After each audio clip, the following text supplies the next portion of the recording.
Hello, good নুন everyone. তো চলো আজকে তোমাদের সাথে টেস্টি আমের আচার আমি বানিয়ে নিয়েছিলাম বাড়িতে। তো সেই রেসিপিটাই কিন্তু তোমাদের সাথে শেয়ার করতে চলেছি। প্রতি বছর মায়ের হাতের আমের আচার খাই, তো এবার সেটা হয়ে ওঠেনি, সেজন্য নিজেই বাড়িতে বানিয়ে নিয়েছি।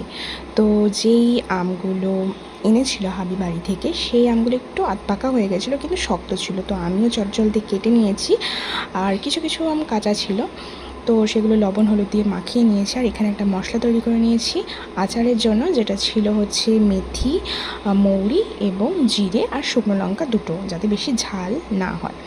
তো হয়ে গেল, এবং সেটাকে টেলে একটুখানি আমি সেটাকে মিক্সিতে পেস্ট করে নিয়েছি, আধা আধা করে, যাতে পুরো পেস্ট না হয়ে যায়, তাহলে স্বাদ হয় না। তো এবার গুড়টাকে আমি কড়াইতে দিয়ে হালকা আঁচে রেখেছি, যাতে গুড়টা লেগে না যায়। ঢাকা দিয়ে দিয়ে আমগুলো তার মধ্যে দিয়ে, যেগুলো লবণ হলুদ মাখিয়ে রেখেছিলাম আমগুলো দিয়ে আমি ভালো করে সেদ্ধ করে নিয়েছি। আর নামানোর আগে কিন্তু আমি ওই মশলাটা যেটা বানিয়েছিলাম সেটা ছড়িয়ে দিয়েছি। আর এই যে দেখো, থালাতে আমি সার্ভ করে নিচ্ছি গরম গরম।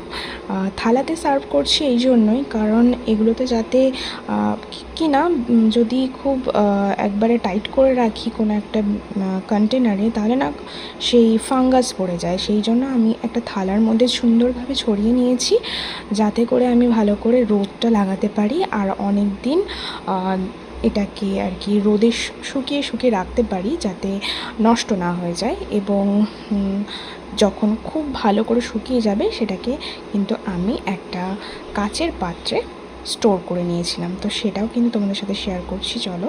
তো এই দেখো, সুন্দর করে আমি মশলাটা যেটা একটুখানি বেঁচে ছিল, সেটা আমি আচারের ওপরে ছড়িয়ে দিয়েছি। আর তৈরি হয়ে গেছে আমাদের টেস্টি ঘরের আচার, আমের আচার, যেটা কিন্তু গরমকালে ডালের সাথে, ডাল ভাতে দিয়ে এবং তার সাথে একটু আচার মাস্ট। আমার তো খুবই ফেভারিট।